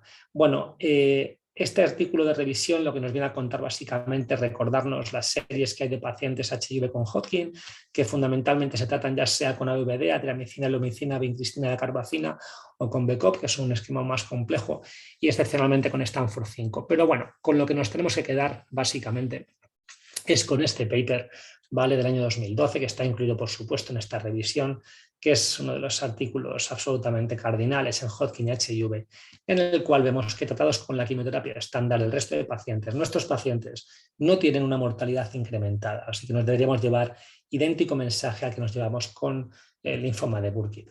Y si os fijáis, el virus de Epstein-Barr, y ahora ya me quedan 2 minutillos, está planeando continuamente sobre la charla. ¿Qué cuestiones debemos tener, aunque sea como ideas básicas? Pues fijaros que el virus de Epstein-Barr es un virus que está presente en todas estas neoplasias súper características, en el difuso de célula grande primario del sistema nervioso casi un 100%, en Burkitt 30-60, en el primario de cavidades, en el plasmablástico y en el Hodgkin. El virus de Epstein-Barr es francamente complejo, su interacción con el virus con los linfocitos es extremadamente compleja, con estados de latencia diferentes, llamados 1, 2 y 3, según el fenotipo de genes transcritos y activos en cada momento, y se relaciona con los tumores de una manera variable. Aquí tenéis el origen en centro germinal de los diferentes tumores, a la izquierda en el centro germinal el difuso de célula grande y el Burkitt. El Hodgkin se origina fundamentalmente en una célula preapoptótica, una célula preapoptótica, y ya en las partes más diferenciadas, en plasmablasto, tenemos el plasmablástico y el linfoma de cavidades. Bien, cuestiones interesantes para saber, como tenéis aquí en este esquema tenéis un resumen en el que no voy a entrar, de los diferentes tipos de latencia que establece el virus de Epstein-Barr en función de las proteínas que expresan la célula B. Y esta quizás es la más interesante, una de las múltiples estrategias que utiliza el virus de Epstein-Barr, al igual que utilizaba en su momento el virus papiloma humano, es inducir la hiperexpresión de P de ligando 1 en la superficie de las células infectadas, que le permite probablemente evadir la acción citotóxica de los linfocitos TCD8, lo cual tiene implicaciones terapéuticas inmediatas. Eso nos lleva, obviamente, si reflexionamos acerca del hecho del papel fundamental que tiene el virus de Epstein-Barr en la linfomagénesis de los pacientes infectados por HIV, a desear tener estrategias terapéuticas dirigidas contra el virus de Epstein-Barr. Y si os fijáis, la gran mayoría de ellas van en relación con la inhibición de la interacción PD1 ligando, con fármacos como pembrolizumab o nivolumab. De hecho, incluso en población seronegativa ya hay líneas de tratamiento con nivolumab para enfermedad de Hodgkin. Aquí tenéis los fármacos fundamentales que se implican en la inhibición de checkpoint, ¿de acuerdo? Los tenéis abajo listados, fundamentalmente nivo y pembro, que son los que todos tenemos en mente, y luego se han ido sumando un rosario de fármacos de nombres pues francamente complicados de pronunciar.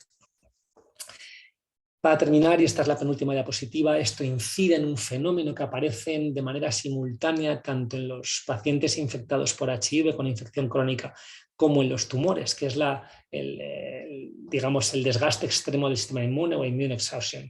Básicamente, lo que nos viene a decir es que las células citotóxicas son incapaces de ejecutar sus tareas citotóxicas y de vigilancia.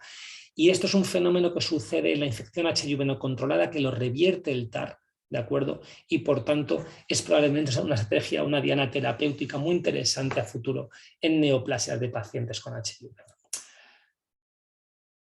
A modo de conclusión, 15 mensajes. La epidemiología de las neoplasias ha cambiado radicalmente desde el inicio. Desde la aparición del TARGA, las neoplasias diagnósticas han disminuido en los pacientes que tienen acceso a medicación.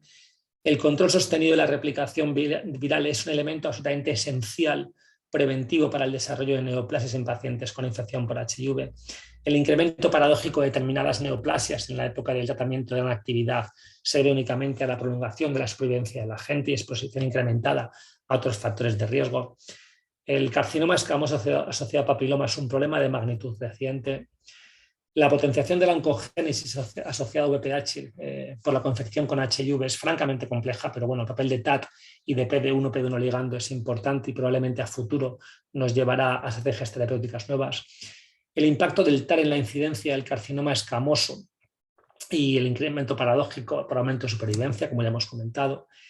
El control de la replicación de VIH como estrategia de prevención del carcinoma escamoso anal, fundamental. Prevención primaria mediante vacunación en no vacunados, dudas del beneficio de la recaída de HSIL en pacientes vacunados.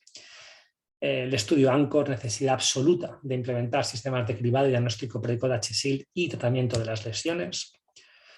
Linfomas. Los diagnósticos de SIDA han disminuido su incidencia en general, con la excepción de algunos como Hodgkin y Burkitt, y se debe a que tienen mecanismos patogénicos diferentes en relación con una inmunodepresión heterogénea.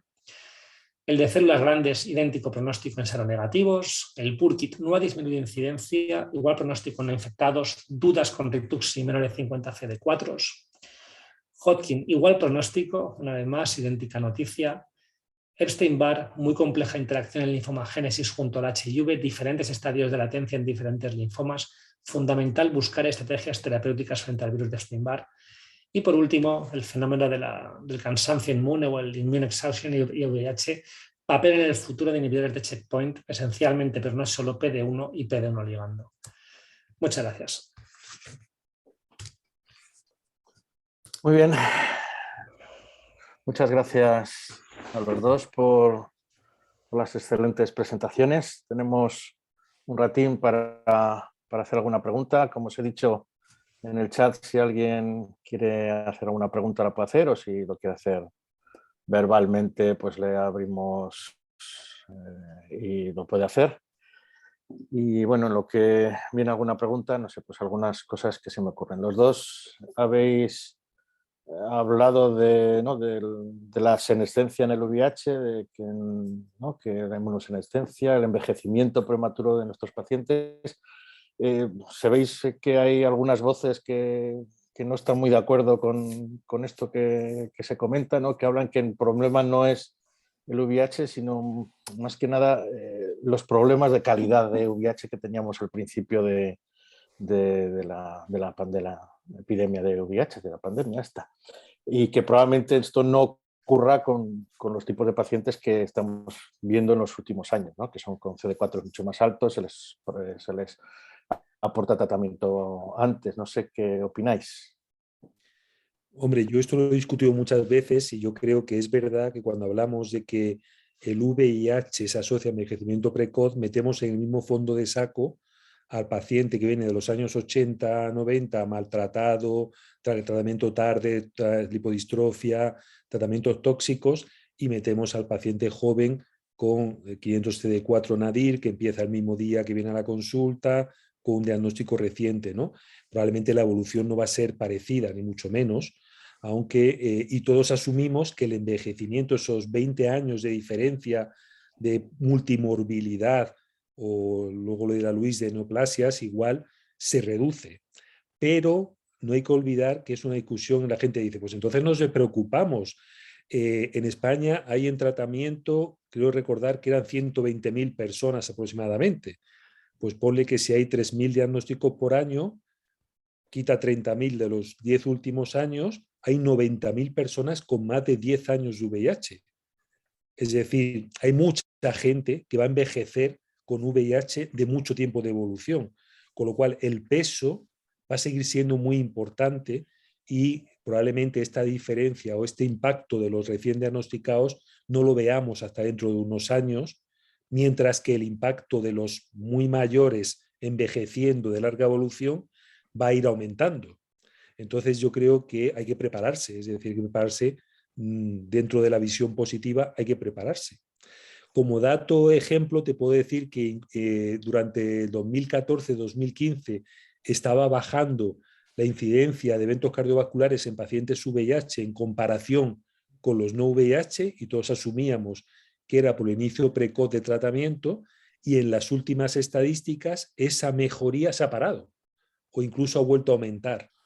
Es decir, probablemente el impacto grosero, como decía antes Luis, del tratamiento antirretroviral, buenos tratamientos, sea importante, pero no va a impactar tanto en los ya evolucionados.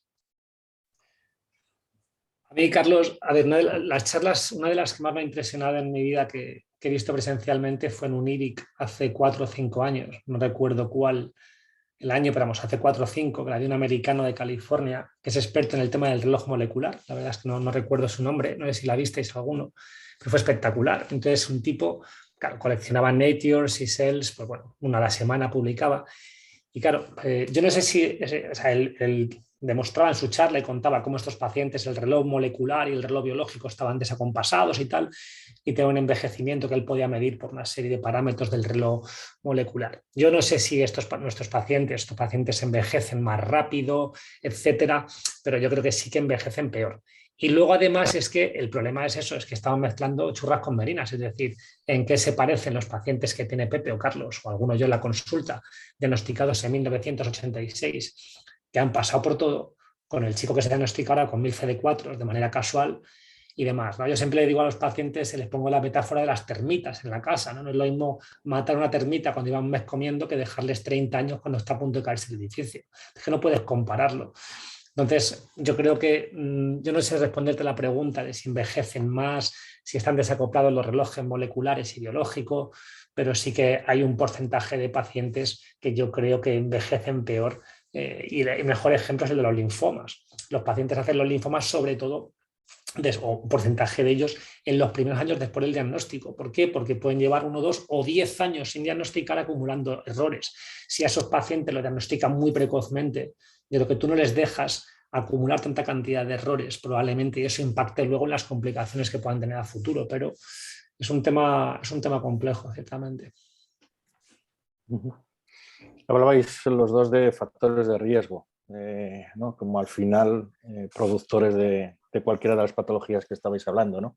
Factores de riesgo no modificables, edad, género, antecedentes familiares, modificables no relacionados con el VIH, ¿no? Como pues, cardiovasculares, hipertensión, diabetes, propios del VIH y propios del tratamiento. Yo creo que tenemos que estar muy pendientes de todo ello, ¿no?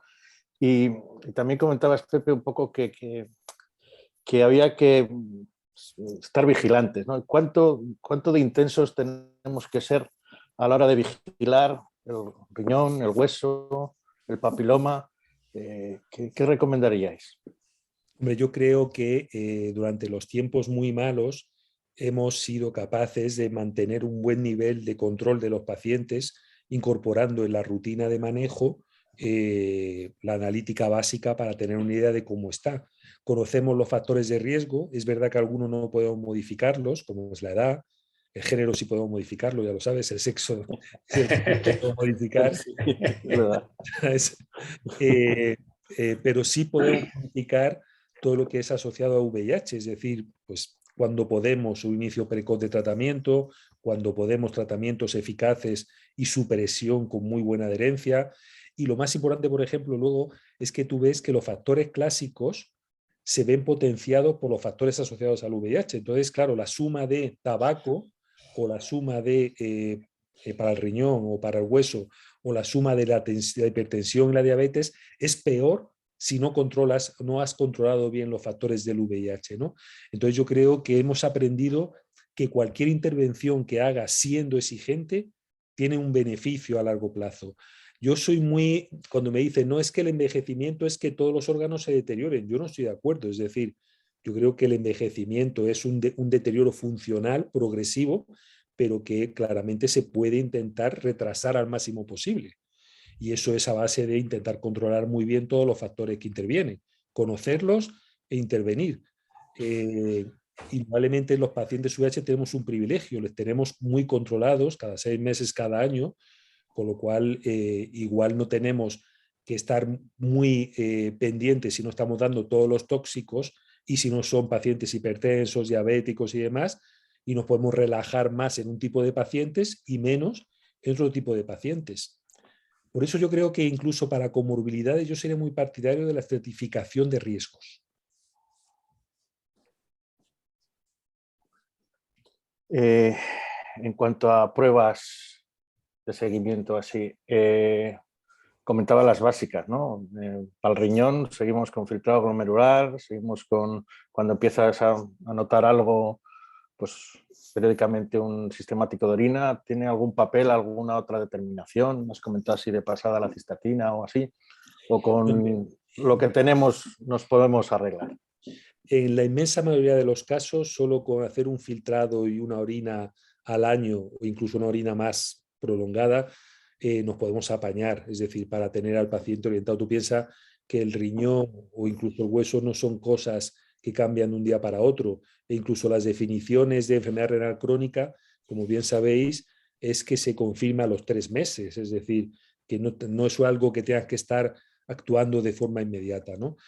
Pero una vez pedido eso, sí es verdad que luego hay que saber actuar. Es decir, que cuando tienes un filtrado raro, un filtrado que no te explica la situación, pues tienes que saber qué papel juega la cistatina C, que te evita las limitaciones de la creatinina y de la secreción tubular de creatinina, y tienes que saber cuándo ampliar esa orina para reflejar un poco no solo la proteinuria o el sedimento, sino también poder saber que puedes medir otro tipo de parámetros como fosfaturia o uricosuria, que hoy día son menos importantes, pero eso ya son el mínimo y cada vez menos porque cada vez usamos menos TDF, que era el factor más asociado al daño tubular. Entonces, yo creo que con una orina y una orina cada año, año y medio y un filtrado en cada revisión, podemos tener al paciente bastante bien controlado. Y en cuanto al hueso, la discusión siempre ha sido si pedir densitometrías en pacientes jóvenes o no. Yo lo que creo es que no hay que volverse loco, es decir, hay que pedir los mayores y lo que hay que hacer es en pacientes jóvenes insistir en la vida ósea sana, tabaco, alcohol, ejercicio. Por supuesto, evitar factores secundarios. Algunas de estas, ¿no?, de que comentaban también algunas ponentes en alguna ocasión, se ha oído, ¿no?, que desde muy jovencito la formación de huesos se deteriora en el paciente VIH, con lo cual empezamos desde más abajo y nos vamos a deteriorar antes. Entonces, ¿habría alguna, aparte de eso, de fomentar una vida sana, alguna cosa más que se nos puede recomendar? Fíjate, nosotros, por ejemplo, porque como dato positivo, a los pacientes que le hacíamos una densitometría jóvenes y veíamos que tenían osteopenia, osteoporosis, medido por Z-score, y le pedíamos que dejar el tabaco, dejar alcohol y sobre todo mucho ejercicio, tenían mejoría y hacían su pico de masa ósea, en vez de hacerlo ante los 20 y los 30, lo hacían a los 40, es decir, o a los 40 y tantos, es decir, que tenemos capacidad de mejora cuando lo que está jugando un papel son factores secundarios que puedes modificar. Y yo creo que es importante tener en cuenta eso, que tanto en el riñón como en el hueso hay muchos factores que son donde podemos intervenir. Y fíjate, algo tan fácil como el ejercicio. El ejercicio, tenemos una relación muy clara entre la masa muscular y la masa ósea en pacientes jóvenes, antes de que la grasa empiece a jugar un papel.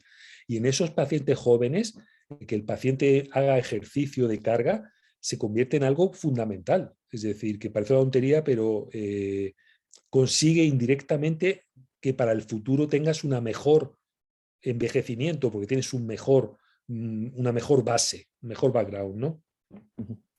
En cuanto a las pruebas también que decías, ¿no? Alguna, aparte del FRAX, que también infravalora, ¿no?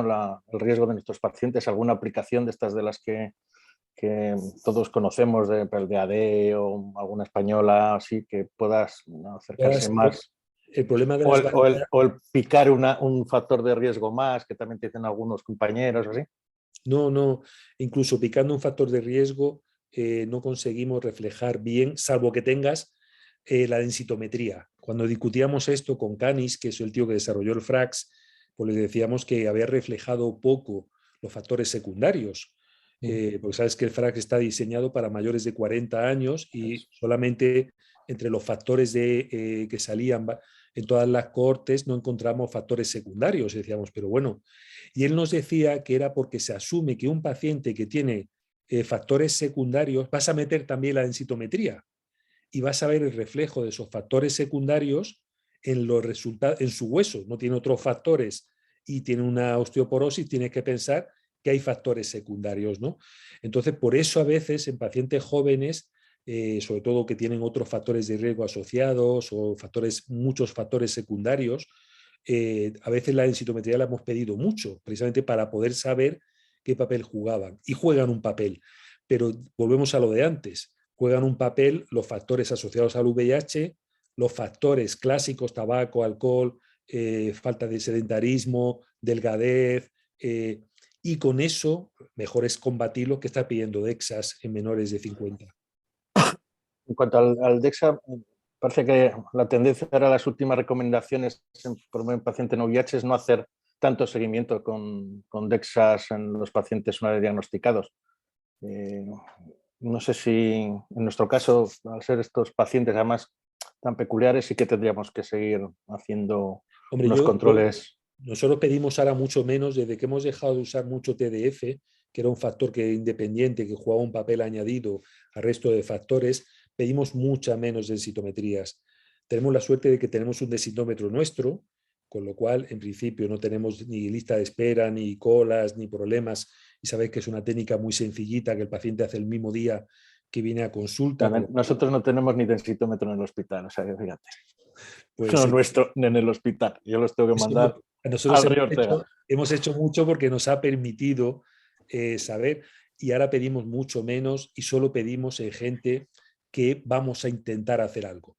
Es decir, en gente que tiene muchos factores que se están asociando a pérdida ósea, por ejemplo, todas las mujeres perimenopáusicas tienen un bache brutal, y en gente en la cual vamos a intentar intervenir de alguna manera en su riesgo de progresión, no de fractura, sino de pérdida de masa ósea, para, como otras pruebas, tener un dato del cual partimos para que esa persona mejore. Pedimos mucho menos. Yo creo que es verdad que una de las ventajas de dejar de usar TDF es que quitamos uno de los factores más importantes en gente joven, de los factores secundarios, de los más frecuentes. Los otros son menos frecuentes o no son modificables. Entonces yo creo que hay que pedir menos y ser más proactivo en salud ósea. Hay demasiado sedentarismo, bueno, tabaco y alcohol ya no hablemos, hay demasiado hipovitaminosis de continua en este mundo que vivimos, y son cosas que podemos intentar en parte revertir y retrasar al máximo el uso de estudio de masa ósea y intervención sobre bifosfonatos y demás de masa ósea. Un cambio de tercio, lo comentábamos un poco antes de empezar, ¿no? Yo creo que los datos últimamente nos llevan a que no nos quede más remedio que tengamos que montar algo para evitar, ¿no?, papilomas canceranal en nuestros pacientes, ¿no? Entonces yo creo que tendremos que organizarnos, ¿no? Yo creo que esto es fundamental. Yo, hasta donde yo sé, creo que no hay ninguna unidad en Castilla y León así que haga las cosas regladas, por lo menos que yo conozca, y yo creo que es no sé, una de las cosas por las que tendremos que luchar, ¿no?, todos en nuestra asociación, ¿no? Pues sí, lo hablábamos antes de empezar, Carlos, y yo creo que eso es o sea, hasta la fecha igual sin el Anchor, pues bueno, pues, no es que no hubiera información, desde luego, para estar remolones, pero bueno, teníamos muchos datos, pero es que ya con el Anchor es que la puntilla, es que no podemos, o sea, no podemos estar sin implementar unidades en hospitales que tengan ya un mínimo de complejidad como los nuestros, ¿no? Entonces, yo creo que es fundamental ahí replicar las estructuras de los centros donde ya están. O sea, no tenemos que descubrir nada ni inventar nada. Hay que aprender de la gente que lo lleva tiempo haciendo muy bien, saber que va a ser un problemón porque los números van a ser tremendos. De hecho, nos contaba antes Pepe, antes de empezar, que es inmanejable el volumen ya de pacientes en consulta, porque fijaros que sin ir más lejos, en el Anchor cuando criban tienen casi un 53% con HSI de cribado de pacientes que van al estudio. Entonces, yo creo que desde ya hay que intentar implementar unidades, utilizar unos protocolos de trabajo que sean eficientes. Los algoritmos claros, ¿no? Sí, Claro, ¿no? eficientes y eficaces. Lo que decía antes permitan Pepe, ¿no? Que vosotros claro, hacéis un cribado con citología para ver quién eso no es. tenéis que derivar y quién sí. Eso es. Y luego disponer, que es o sea, para mí la piedra filosofal del tema, es tener un nanoscopio de alta resolución. Porque claro, si no, es que ver el canal anal es muy difícil, porque el rentoscopio lo metes y ya prácticamente lo has rebasado y es que eso no hay Dios que lo vea. Entonces, es fundamental disponer de la técnica, de la gente que sepa hacerla, da igual el cirujano, el infectólogo, quien sea, y sobre todo en un grupo multidisciplinar. Yo creo que tengas metido ya el patólogo para ver las citologías, que tengas un contacto muy fluido con cirujanos y con dermatólogos y con ginecólogos, en fin, lo que es un grupo, ¿no? Yo lo que hay que replicar es, en Castilla, que no tenemos, replicar estructuras que hay muchas en España que funcionan muy bien, de gente que lo hace. Pero no podemos estar sin hacerlo, desde luego. Y has tocado así de refilón el cáncer de pulmón, que también yo creo que es uno de los que nos tiene que preocupar, ¿no? Porque tenemos un porcentaje de fumadores y que continúan fumando muy alto, que con una carga probablemente de posibilidades de tener un cáncer de pulmón alta. Correcto. Hay, bueno, ya hace años, ya en un CROI de hace años ya se habló de la coste-eficacia en el paciente VIH fumador de hacer TACs de pulmón seriados, y ahora parece que las sociedades también científicas de respiratorio también lo están recomendando. No sé cómo... Pues mira, yo estoy deseando, era la tercera pata, pero no la he metido porque se me va de tiempo muchísimo, así que bueno, es la pata que me deje sin tocar. Pero yo, por ejemplo, estoy deseando ver los resultados del Impact Neo, que es un ensayo que es multicéntrico aquí en España, precisamente de estrategias para prevenir la aparición de neoplasias, y que además, si no recuerdo mal, tiene también metida dentro de la estrategia el TAC tórax, ¿no? Ese estudio, pues bueno, a ver si arroja un poquito más de luz. Yo tengo dudas de que vaya a hacerlo, porque si os fijáis al final, aunque hay un incremento de la SIR del pulmón en los pacientes infectados por HIV, no es tan dramático, yo creo, como para que las estrategias vayan a diferir de la población general. No es que me digas, oye, pues tienen 18 veces más o 30 veces más como en el canal anal, que es tremendo, con lo cual te beneficia de una estrategia diferente a la población general, pero el incremento no es tan marcado. Entonces, dudo que se puedan beneficiar de algo diferente. Y luego... No, pero en población general ya lo están empezando a recomendar, Claro, ¿no? entonces, por eso es algo diferente, pero por ejemplo, en población general yo no tengo muy claro que se está haciendo de manera sistemática todo el que lo precisa. No, Claro, a eso todavía voy. no, claro. Claro, entonces la cuestión es, en nuestro hospital, la demora para hacerte un TAC tórax no es pequeña. Entonces, claro, ahora metes fumadores con criterio, ¿cuántos puede haber? ¿Cuántos millones en España? Claro, Sí, sí, entonces, no la sobrecarga a los servicios de rayos. claro, entonces, y de nuestra consulta, pues probablemente la mitad de los pacientes tuvieran criterio, o un tercio fácil. Entonces, no sé yo cómo se va a implementar, no en HIVs, sino en la población en general, una recomendación que está muy bien, pero es como lo del HPV que decía antes Pepe, antes de empezar, es que son volúmenes inmanejables en la consulta cada vez más, ¿no? O sea, que necesitan más días y más gente porque no te da para ver tantos culos o tantos pulmones. Entonces, yo no sé, Pepe, tú qué opinas, pero hacer TAC tórax así de repente a casco porro.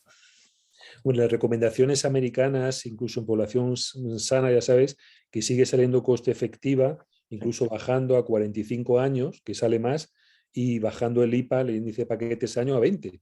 Es decir, que ellos lo tienen muy convencido de que es coste eficaz. Yo no yo no tengo esos datos de coste eficacia. Nosotros lo empezamos a hacer, lo empezamos como estudio con los radiólogos, un radiólogo del hospital que es muy interesado en hacerlo, y la verdad es que con el estudio hemos conseguido colar muchos pacientes. Claro, seguimos con la limitación de que lo hemos hecho a pacientes mayores de 50 con IPA mayor de 30 en todos los casos.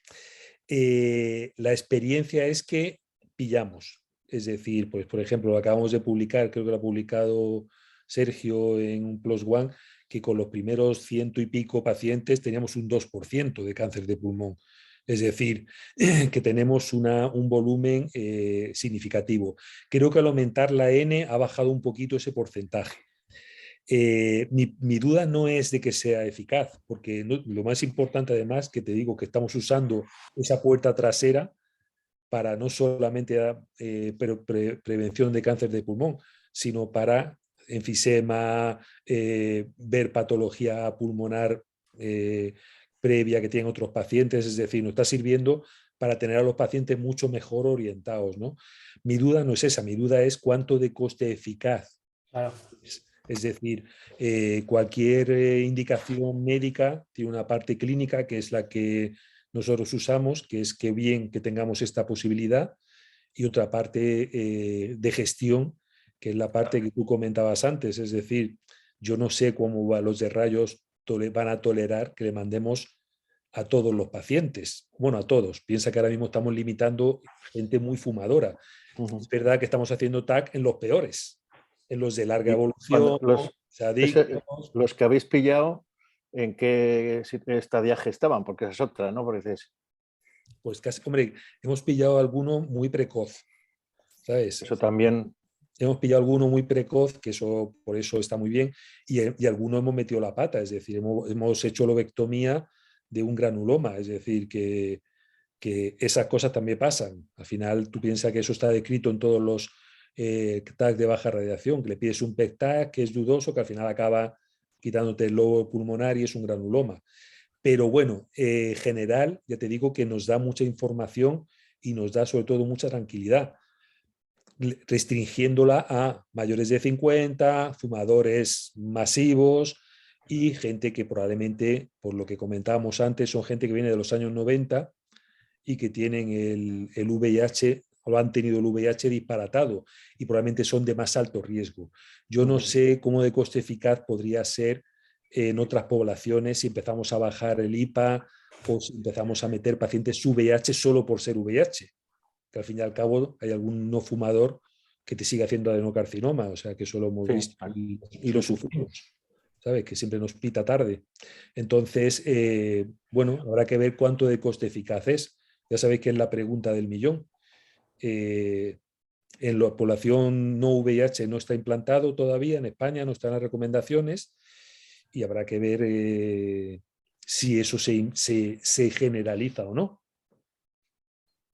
Yo no sé exactamente si ya te digo que a nosotros nos gusta, pero ya datos de fármaco de coste económico, coste efectividad. Ya. Bueno, yo creo que ya nos hemos ido un ratito de lo esperable, estaba todo muy interesante, veo que en el chat no hay nada así, no sé si alguien quiere decir algo, pues si no, cerramos. Muchas gracias a los dos por las excelentes charlas, gracias a Gilead por hacer posible estas jornadas y bueno, pues si estáis invitados a la próxima del día 20, que también promete que sea muy interesante. Muy Nada bien. más, venga, gracias a todos por Muchas aguantar ahí. gracias. Gracias. Buen día. Carlos. Hasta Carlos. Hasta luego. Hasta luego.